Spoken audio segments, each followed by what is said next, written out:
Hi there everybody, so in today's video I have this Toyota Auris. This is a 2015. Just kind of quick look at the OBD port location. If you go down to the footwell, you'll have the pedals down there and you'll find the OBD port just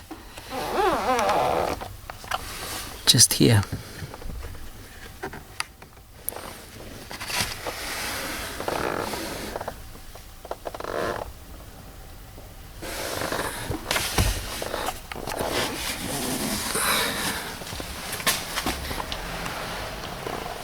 And that's pretty much it, so I hope this video helps, and thanks for watching.